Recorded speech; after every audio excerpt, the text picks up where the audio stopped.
new album, Glow, from Richard Barone.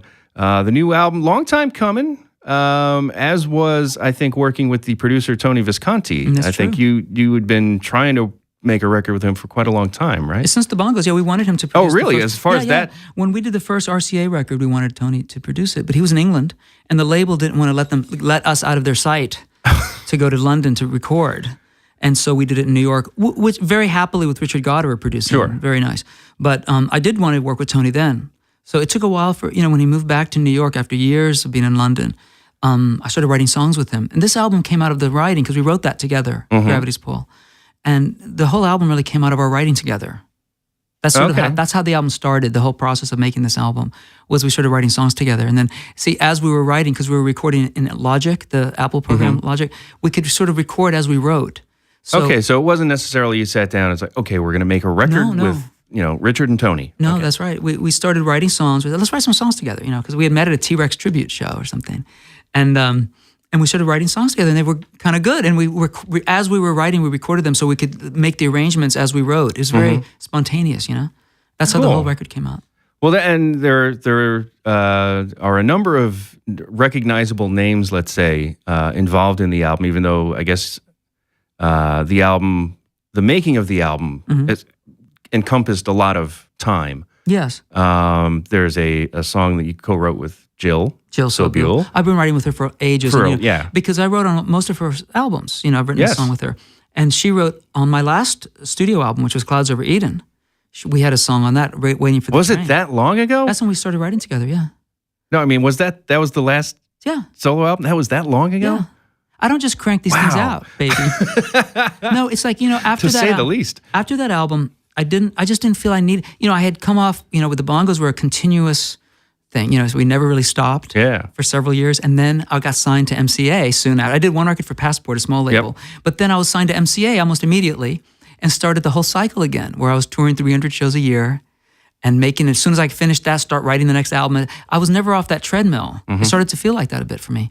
So I was happy to start. That's when after Clouds Over Eden, after that tour, which was fun, it was theaters and it was a really good tour, I just wanted to do something different, and I wanted to start writing with other people. So I started focusing on my co-writing.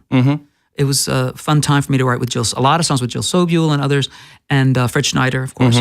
And from that, I got into producing those artists or other artists. And then I got into producing concerts, one thing.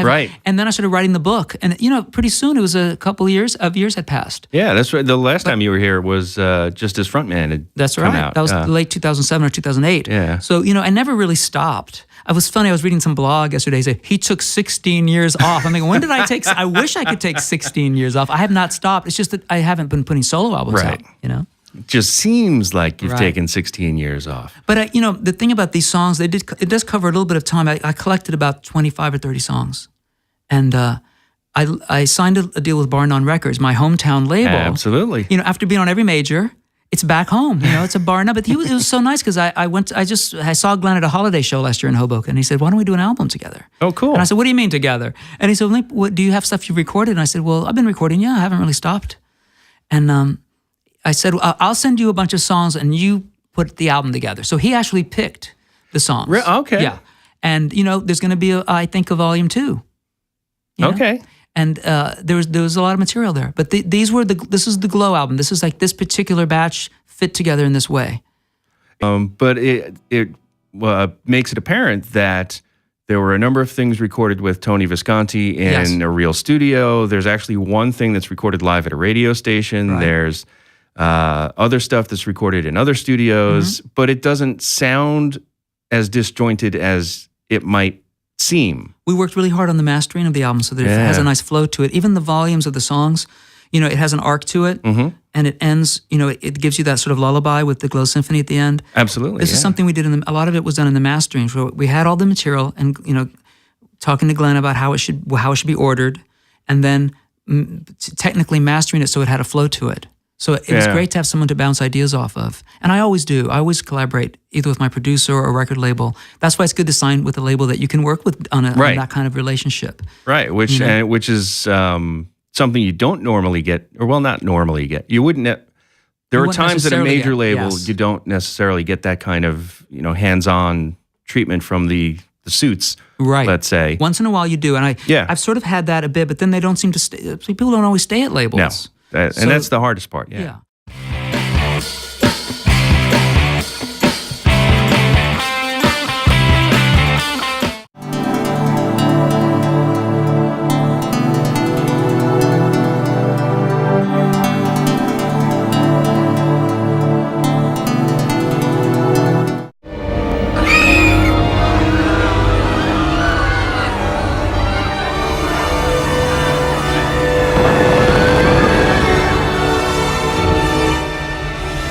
Aren't you gonna kiss me? I gotta go. Nobody likes to kiss an ashtray.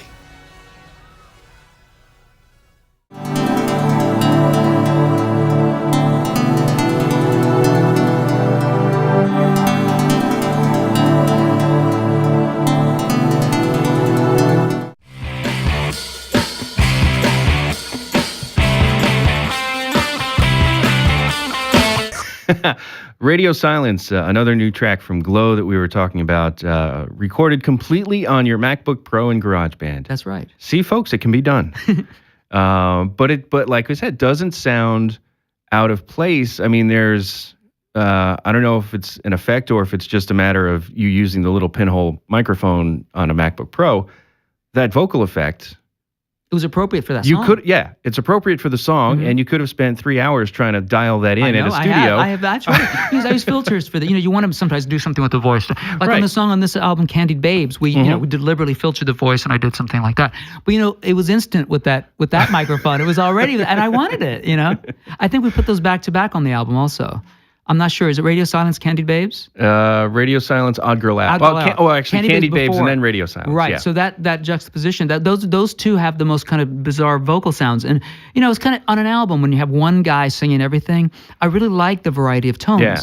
And I wanted to have it a little distorted, like just a little different sound. So it worked for me. Right. Well, and that's kind of the excuse to have Jill come in and sing on the song that she wrote with you. And there are other guests on there in different places. Yes, and I remember seeing another Jersey boy, Tony Shanahan's name in there. That's right, Tony Shanahan. And then Visconti, Tony sings with Visconti sings with me quite a lot. Yeah. So I like to have the sound of more than one voice on a record.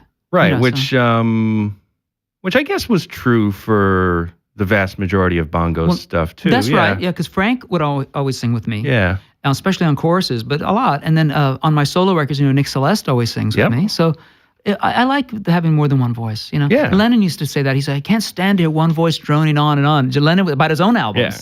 Yeah. Of course, he had this thing about hearing his own voice. I don't think he really liked it. He was always trying to put special effects on it and delays. Maybe I have a little bit of that too, but in general, I like to have a variety of sounds on a record.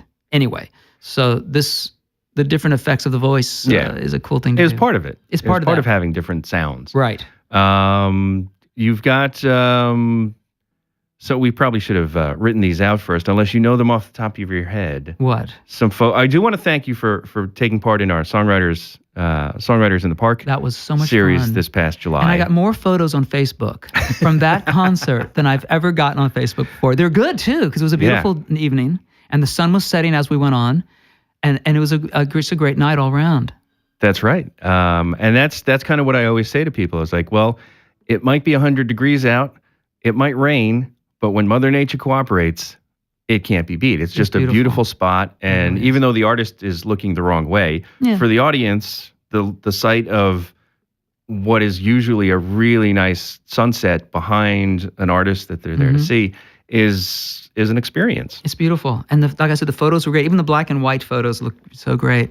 And I had a great time. Thank you for inviting me to do that. My pleasure. Thank you very much. It was kind of a last, not a last second thought, but a last, because it was the last Friday of the series, actually. So it was like, oh, geez, I need somebody to play the last Friday. And then how did I find out? I think I must have ran into you or something or we exchanged emails or something. Fortunate happened. And you mentioned that, the album will be coming out soon after that. So I was like, oh, perfect. Here we go.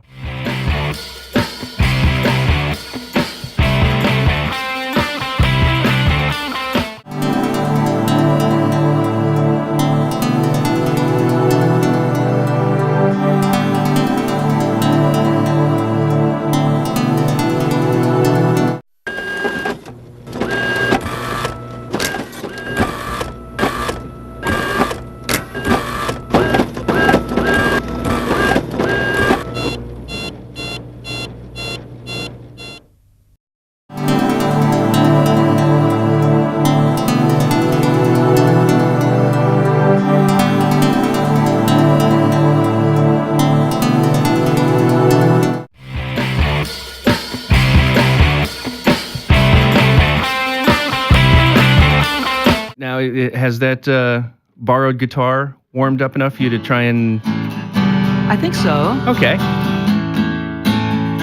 I'm borrowing your guitar, and I really thank you for that, as you said. I'm going to try to do the title song from the album for you. Glow wherever you go, with all that you feel, with all that you know. The sun that's so high is soon setting low. The darkness will come, the darkness will go. When you let your feelings flow, everything glows. Ooh, it glows.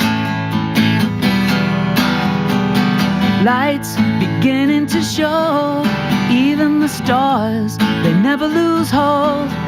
Nothing is new, nothing gets old. Vibrating strings, we're vibrating souls. When you let the darkness go, everything glows. Yeah, when you let the darkness go, everything glows. You're not alone, you're not alone. You are the glow, you are the glow, you are the glow. And you're not alone, you're not alone, you're not alone. Oh.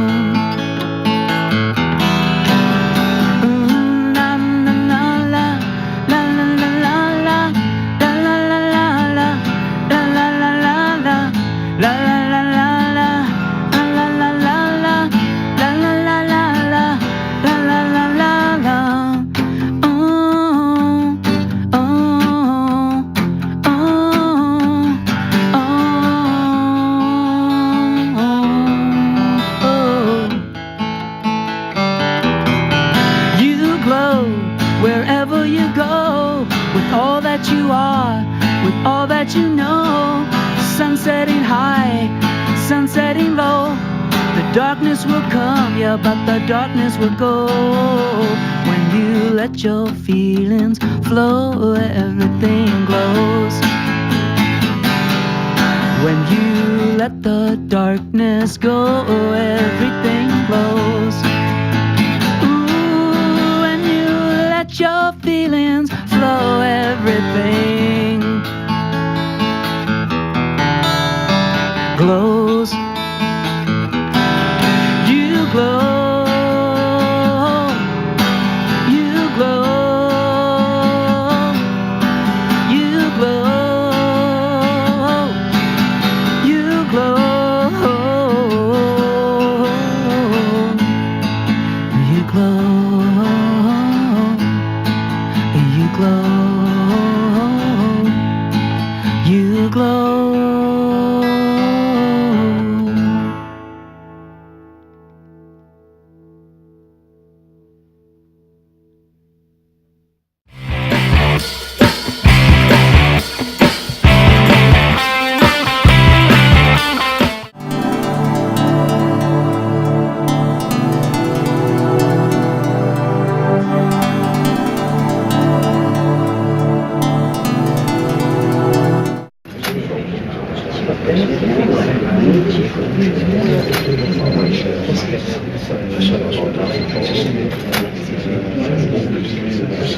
Saving lives in the world's poorest countries. Winning the fight against global AIDS and extreme poverty. There aren't two sides to these issues. There is only one. Please vote. One.org. Here are the low monthly payments and interest rate as we promised. Here's where they triple. The rest of this is really just here so that we get your house when you can't pay us back. Predatory lenders are never this easy to spot. Call us and protect yourself with the facts.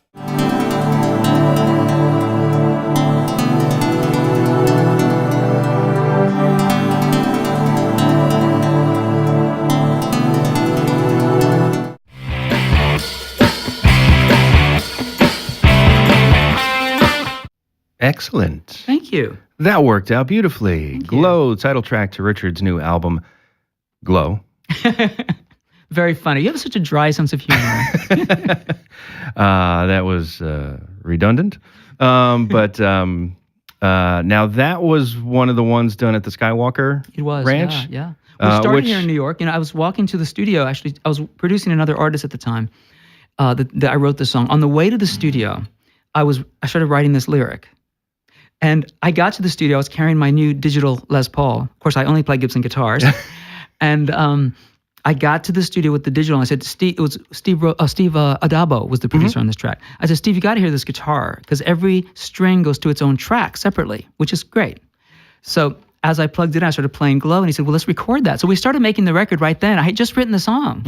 And I did the vocal that's on the album at that moment. I never changed it. Ooh. I didn't even have a bridge. Like where it says, you are the glow, you're not alone, you are the glow. That was totally spontaneous. I had no words for that. That just came as the music came in, I just sort of, you're not alone, you are the glow.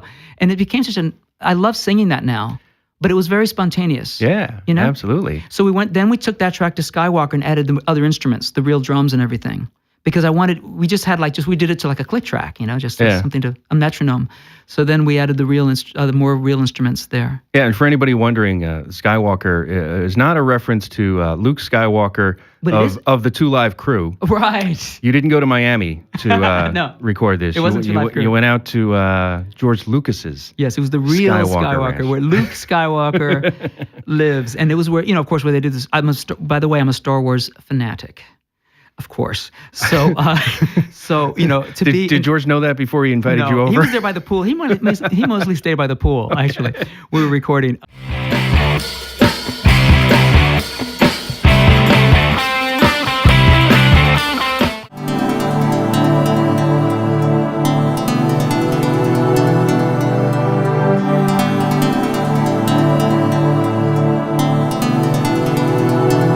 Dude, I dropped my phone.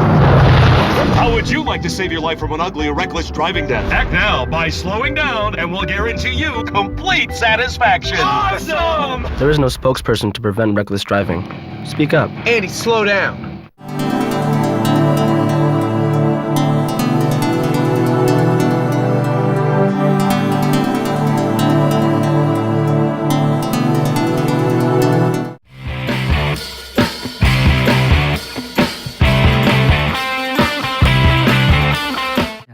Richard Barone is our guest here on this Tuesday early evening with me, Jeff Raspe. Thank you very much for hanging out with us. Of course. Pleasure. We did mention a few dates really quickly, and I started thinking about that was kind of unfair to the audience. So I think, except for the ones that may have come in this afternoon. Well, Woodbridge just came in this afternoon. Yeah. But I'll tell you that the rest of them are going to be on the website. Most of them are already on the website. RichardBarone.com has a little link that says shows, and it keeps growing every day. And when I look at it, I'm a little bit overwhelmed sometimes, but of course, I'm just having a lot of fun with it too. But it's a long list of shows coming up, and a lot of them are in this area. So we'll be like Hoboken, Philly and Hoboken and New York City. There's quite a lot of shows in the area. And then the Woodbridge one that just got added, which won't be on the site yet. But it will be November 3rd in Woodbridge. Yeah. So there's a lot. It's really fun for me to get out and meet everybody again, because I have not toured that much lately. So when I do, it's a thrill to meet everybody. Well, and I think that was part of the fun of the Riverside Gardens Park show too, is that, and I think I warned both you and Bruce that, there may be a bit of the old Green Parrot crowd showing up for this one. There were a lot. And they were there. But one thing that's cool for me is that I love those fans and people that saw those shows, but I also love the people that are in their 20s that really never saw me before. A lot of people on Facebook and MySpace have gotten into the music from different ages. A lot of them are college age. So when I do a show, it's a really great mix of ages, and that's what I've always wanted, really. Yeah, and that was actually kind of a fun thing. I mean, I kind of knew that the old Green Parrot crowd, the folks my age were going to be at the show. It was really nice to see a lot of other people there as well, whether they were there to see you or to see Bruce or just because it was one of our shows, who knows. Whatever reason, but, nobody walked out. Everybody stayed, and it was a wonderful crowd in the park. Really beautiful. But again, I love the mix of ages and people's, musical expectations of me. I like that there's a variety of that. Because I do go in different directions musically. I really do. And some of those requests shouted out were were really coming out of thin air. They were, some of the songs I hadn't done in ages, and it was great to. I'm thinking about my set list now, and I'm trying to be able to cover all those songs they want to hear. But there's always new songs, and I'm always finding new cover songs. Like I just did this track for Keith Roth. Is the tribute to Alice Cooper, and I did "Hello Hooray." It's the opening song on that album. So that's been kind of working its way a little bit into my shows in an acoustic way. It originally was done by Judy Collins before Alice Cooper did it. Was it? Oh, yes. Jeez. It's quite a beautiful acoustic song. I'm not going to do it now for you, but it's, we do it as a heavy rock song on that album. Yeah, obviously, because you've got Frankenstein 3000 backing you on that. Of course, and it's an Alice Cooper tribute, so we can't do it like Judy Collins style. That's right. But, there are a lot of songs to do, and I'm trying to do quite a lot of them in my shows. Well, and unfortunately, you can't play it all because then it'd be a 7-hour show. Exactly, like a Bruce Springsteen show. Absolutely. Which I love, but we could do that maybe, if the venue's correct, we could do that. But there are so many songs to do, The song Candy Babes, which you mentioned, is another one that has a weird vocal effect on it, but it works. Tony suggested that we did that. That vocal was done in Tony's apartment. See, again, we go everywhere. We were recording everywhere we were, and the vocal was done at his house. And I was feeling that he felt that it should sound almost like it was through a loudspeaker of some sort, like a different sound than the rest. It shouldn't be like a normal vocal sound. So he had me do it in a funny way, and I was crouched in a corner kind of getting that sound. But it has an Iggy Pop-ish feel to me, this one. But the song, when you're talking about what it's about, this was my one song to me that was about looking back at the 80s dance club scene when I was performing. Really? Okay. Yeah, and the Candy Babes are the kids out there. Yeah. I was one of the kids, too. Yeah. I mean, if I really spent some time thinking about it, I'm sure I would have figured that out because that's why I knew those people too. Yes, and that's the scene. But it's not like of course, no judgment here. I'm just saying this is what it was like, and I was there too. And the intro was taken from the Bongos, Drums on the Hudson. We stole it. I did steal it from my own album, from a song I wrote. But the intro is from Zebra Club. Oh, wow, okay. I just took a little snippet of it because Tony said, let's start with one of your old songs then. Oh. And I said, okay. So I said, here's Drums on the Hudson. And we just put the CD in, and wherever it fell is where it fell. And we snapped the intro from cool. I haven't even figured that out. Yeah, that's the intro.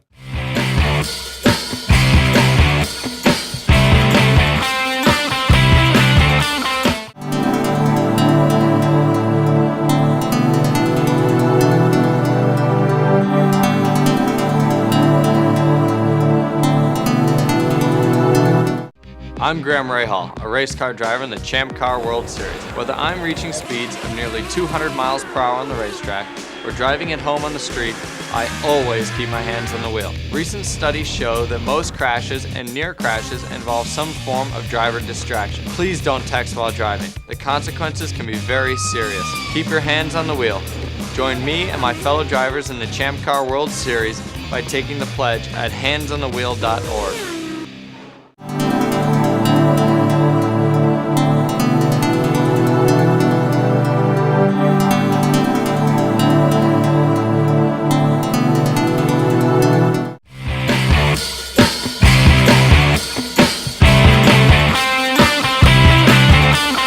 Barone has been our guest this evening. It's about 6:30. We've been here a while. Stu Coogan is waiting patiently to take over at 7 o'clock. But there was one last thing that I wanted to talk to you about because oddly, it's one of the few things we've not talked about over the years. And here it comes. What is it? and that is now I could have ending this interview. I could have played any number of bongos or solo songs or another thing from Glow. But as I was looking at all the stuff that we have here, what hit me was your version from Cool Blue Halo of "The Man Who Sold the World," the old David Bowie song, which is not only a connection to David Bowie and Tony Visconti again, but what a lot of people don't realize, and I may be reading too much into this, I would venture a guess that nowadays the most well-known version of "The Man Who Sold the World" was actually Nirvana's. Yeah. From their Unplugged in New York City, which is a hell of a lot closer to your arrangement than David's arrangement.